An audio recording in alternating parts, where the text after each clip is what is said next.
Magandang araw sa inyong lahat. Nagtuturo ako ng wikang Hapon sa senior high school. Ikukwento ko ngayon ang experience ko. Mga bagay na ikukwento ko sa inyo ay ang tungkol sa una, ang aking background. Pangalawa ay kung ano ang naging problema ko. Pangatlo ay kung ano ang hinihiling kong malagpasan ninyo at sa kakayahan ninyo. Una, tungkol sa background ko. Dumating ako sa Japan mula China noong grade 5 student ako. Nagtatrabaho kasi ang tatay at nanay ko sa Japan. May Chinese restaurant ang magulang ko sa Toyota. Kung kaya't pumasok ako sa isang elementary sa Toyota na tinatawag na Kosema Elementary School. Dahil kararating ko lang sa Japan at wala akong naintindihan na Nihongo, bago ako magsimula sa elementary, pumasok ako sa Japanese language class tulad ng colorful. Nag-aalala ako nung una. Dahil hindi pa ako marunong magsalita ng Nihongo at makipag-communicate sa teacher. Hindi ko na maalala ngayon ang mga nangyari noon. Pero kahit papano nakapag-adjust din ako sa klase. Dahil siguro maraming katulad ko na may lahing foreigner. Sa loob ng 6 months natuto ako magsalita ng Nihongo ng onte. Natuto ako mamili, mag-isa at kumain sa restaurant. Dahil natuto ako magsalita pa konti-konti, graduate na ako sa Japanese language class. At nagsimula na ang pag-aaral ko sa Kosema Elementary School. Mahirap dahil ang daming salitang hindi ko alam na ginagamit sa iba't ibang subject, hindi katulad sa Japanese language school. Buti na lang at marunong ako magbasa ng kanji. Kaya umasa ako doon upang subukan maunawaan ang kahulugan ng mga pangungusap. Pero kinakabahan pa rin ako kapag nagbabasa ng sentence at kapag sumasagot sa mga tanong. Nag-aalala ako dahil hindi tama ang pagbasa ng kanji ko o alam ko ang sagot pero hindi ko maipaliwanag sa Nihongo. Pagpasok ko ng high school mula Toyota, lumipat kami sa Saya. Kaya nag-transfer ako sa Saya Junior High School. Doon ko na-realize na kapag nagbago ang paligid, nagbabago din ang culture kahit nasa loob ng Japan. Madaming bilang ng estudyante kung ikukumpara sa Toyota. Kung kaya't mas marami ako nakakausap na tao. Pero mas mahirap ang mga salitang ginagamit sa high school. Kaya hindi ko nabasa ng maayos ang sentence sa wikang Hapon kahit isang beses. Nag-alala si mama at sinabi sa akin na pumasok sa tutor. Kaya, nung katapusan ng first year high, pumasok na ako sa tutor. Hindi naman tinuturo ang Japanese language sa tutor. Pero, paulit-ulit tinuturo sa akin ang lesson. Kaya nahuhulaan ko ang mga meaning. Susunod naman, tungkol sa senior high. Nung nakapasok na ako sa senior high, nakakabasa na din ako ng madami. Kaya hindi na ako nahihirapan sa Japanese language. Ngunit nadagdagan ng classic Japanese na subject. Kaya lalong lumala ang grades ko sa Japanese subject. Sinubukan kong lampasan ito sa pamamagitan ng paghahanap ng mga kahulugan at paggamit ng mga salita sa mga dictionary at pagtatanong sa mga teacher. Actually, hindi ko ito nalagpasan. Pagka-graduate ko ng senior high, pumasok ako sa university sa Hiroshima. Marami akong na-experience na bagong bagay. Nung pumunta ako sa malayong lugar, natutunan ko ang dialect ng Hiroshima na Jake. At naranasan ko ang malalang winter season. Mabilis natapos ang 4 years na college life ko. Na parang hindi ako nag-mature. Nahirapan ako sa unang taon kong pagiging guro. Ninenervyos ako at nag-aalala sa mga bagay na paano kaya kung word ang Japanese ko? Paano kaya kung hindi maintindihan ng mga bata yung gusto kong sabihin? 1 taon ako nahirapan mag-prepare para sa klase. Yung para sa 1 oras na klase, inaabot ako ng 3 oras. Hanggang ngayon, marami pa akong salita na hindi nalalaman.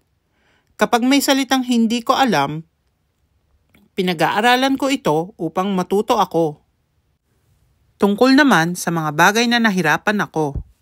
Katulad ng sinabi ko kanina, nahirapan ako sa language barrier. marami pa akong salita na hindi nalalaman. Katulad na may mga kanji na parehas ang sulat, ngunit magkaiba ang meaning sa Japanese at Chinese. Nahirapan din ako sa pagkakaiba ng tradisyon, katulad ng manners at iba pa. Ito ay dahil kinakailangan ko magkaroon ng iba't ibang muka depende sa iba't ibang sitwasyon. Katulad ng pakikipagkomunikasyon ng nakakatanda sa nakakabata at pakikipagkomunikasyon bilang guro sa estudyante. Maiiba ako sa kwento na problema ako sa manners ng mga foreigners. Dahil sinabi pala sa akin ng ahente na may owner ng apartment na hindi tumatanggap ng foreigners. Nung tinanong ko ang dahilan, ang sabi sa akin, ang mga foreigner ay hindi iniingatan ang bahay.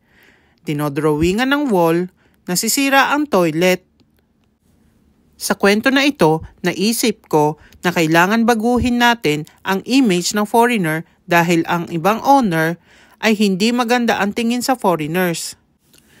Sumunod naman ay mga gusto kong bigyan ninyo na effort. Ngayon ay ikukwento ko ang mga hinihiling ko, na sana ay bigyan ninyo ng effort. Una sa lahat ay importanteng aralin ang words. Dahil kapag natutunan ito ay lalawak ang pananaw. Halimbawa, alam nyo ba ang word na suiko? Noong gumawa ng tula ang poets ay namroblema sila. Kung ang gagamitin na words ay osu o tataku, at mula sa pangyayari na ito ay ginawa nila ng salitang suiko. Kapag nalaman natin ang salita at meaning nito, ay maiiba ang pananaw kahit kaunti. Kaya kapag mayroon na dinig na words na bago sa inyo ay huwag itong hayaan na hindi alamin. Magtanong sa ibang tao o mag-search para matuto ng iba't ibang salita.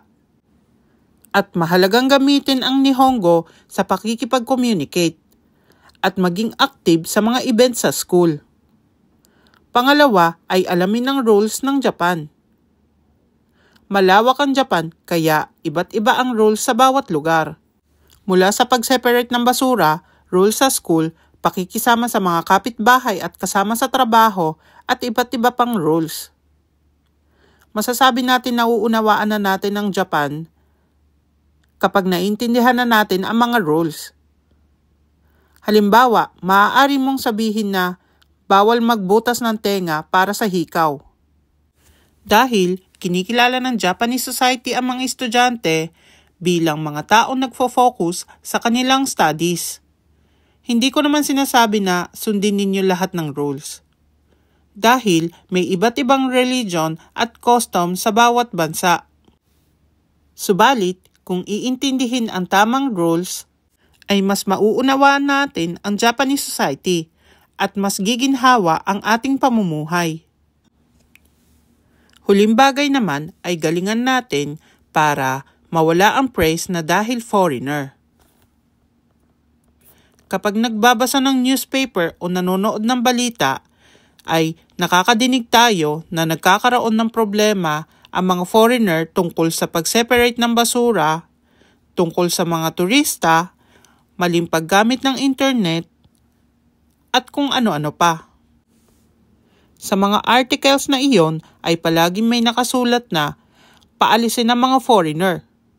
Hindi sumusunod sa patakaran ang mga foreigner o kaya, kasi foreigner. Kapag nakakakita ako ng comment na ganun, naiisip ko na kung tutuusin ay maraming sumusunod sa rules kahit foreigner. Ang totoo ay marami rin nagko-contribute sa Japan na foreigners. Gusto ko rin na mawala na ang stereotype na dahil foreigner sila, kailangan nila ng tulong at hindi nila maintindihan kahit sabihin ang mga mahihirap na bagay. Kadalasan ganun ang image ng mga Japanese sa foreigner. Kaya ang iba ay inaabuso na lamang ang sitwasyon. Subalit dahil nasa Japan at namumuhay sa Japan, sa tingin ko kailangan matutunan ang lengguwahe at makisama sa sanlipunan. Mula sa dalawang points na ito, ay kailangan nating patunayan sa mga Japanese na baguhin ang image ng foreigners na mula sa dahil foreigner to kahit foreigners. Sa huli, i-share ko ang mga ginamit ko. Itong mga ito ang ginagamit ko madalas. Una, itong Kangoring. Isa itong kanji dictionary. May librong dictionary at electronic dictionary. Para sa akin, mas maganda ang electronic dictionary. Kapag sinulat ang kanji sa dictionary, lalabas ang meaning at kung paano basahin. Madali gamitin para sa akin. Ang susunod ay yorei.jp. Isa itong website. Nakakatulong ito sa katulad ng kanji na alam mo ang meaning ngunit hindi mo alam kung paano gamitin. Kapag pinasok mo ang kanji sa website na ito, lalabas ang madaming example para mas mapadali ang pagkabisado sa lengguwahe. Ang huli ay libro ng Sakubun Gijutsu. Ito ay para sa mga junior high school. Makakatulong ito sa paggamit ng tuldok at kuwit at pagbabago ng ayos ng mga salita.